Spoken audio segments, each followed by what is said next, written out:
Então vamos continuar com o pré-modernismo no Brasil, e eu quero chamar atenção para vídeos anteriores que volta e meia eu vou dizer pré-modernismo, eles já estão até rindo, e digo modernismo, por isso que é bom a aula presencial, porque daí a gente vai arrumando o que disse errado, o que se enganou ali presencial. Quando a aula é gravada, fica alguma coisinha que a gente foi dizer e se enganou. Eu até brinco aqui e digo na gíria, ai, coisa de véia, se enganou. Porque volta e meia a gente vai dizer uma coisa e diz outra. Então a gente está falando no pré-modernismo, tá? Eu vi que em vídeos anteriores, volta e meia eu ia dizer e dizia modernismo, mas eu acho que vocês entenderam. Se não entenderam, eu peço para vocês, como sempre, ou me corrijam aqui pessoalmente, né? Ou me deixe mensagem ali na caixa do Facebook, ou me mande o WhatsApp, aqueles que eu conheço pessoalmente, né?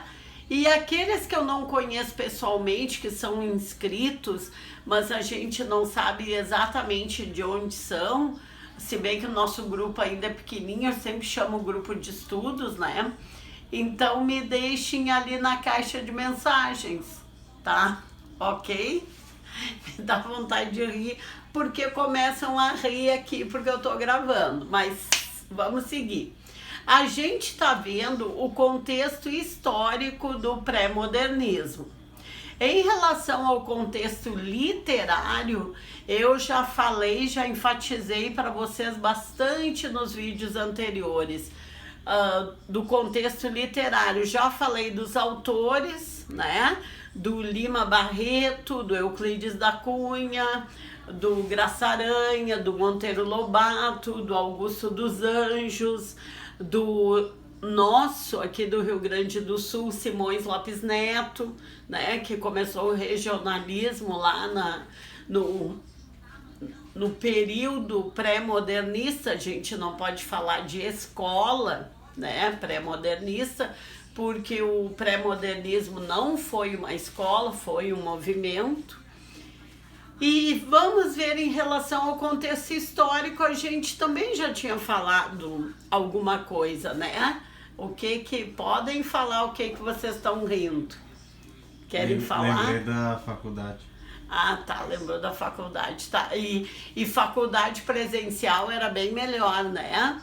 Do que agora, porque mesmo quem ainda está na faculdade ou está no pós-graduação ou no mestrado, muitas ainda estão com ensino à distância, né? Então vocês, igual quem está na faculdade agora, está tendo aula como eu estou dando aula aqui para vocês, né?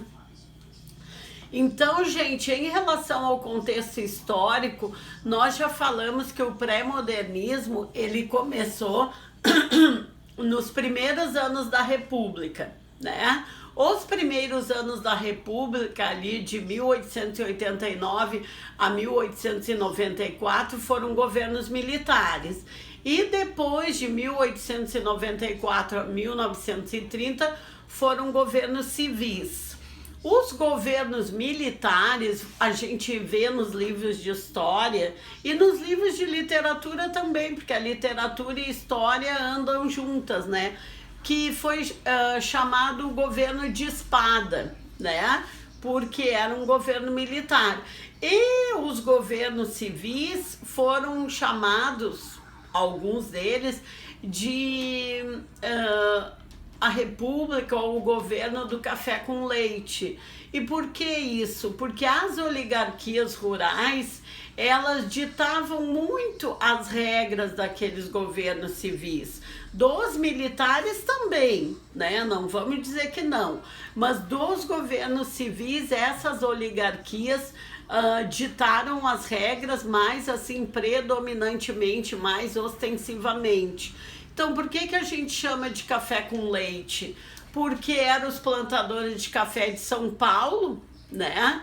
E os pecuaristas de Minas Gerais. Então, eram os governos, ou o governo, porque um ou outro se destacou mais, café com leite. E daí o que acontecia? Existiam apenas duas classes sociais, a elite, que era formada por essa, vamos dizer assim, eu até coloquei entre aspas no esquema, era a nobreza, né, a nobreza fundiária, era formada também pelos militares, os militares também formavam a elite, pelos profissionais liberais, então esse conjunto, e também por aqueles escritores, aqueles que não eram o Lima Barreto, Monteiro Lobato, Euclides da Cunha, não, aqueles outros que eram comprados, que se aproveitavam do seu grau intelectual, do seu glamour ali de escritor, para participar das festas, dos governos, né, para ganhar as benesses do governo. Então, os intelectuais também formavam essa elite. Claro, Lima Barreto e esses outros que eu citei, eles não formavam ou não participavam dessa elite porque eles faziam sempre uma crítica social, né? E quem é que formava a classe extremamente pobre? Eram os ex-escravos, né? Os que tinham sido libertos. Eles formavam, porque a abolição da escravatura acabou formando uma categoria também de gente muito pobre, porque daí nem sempre eles conseguiam emprego, e quando conseguiam subemprego, ainda levantavam as mãos para os céus, porque a miséria era muito grande naquela época.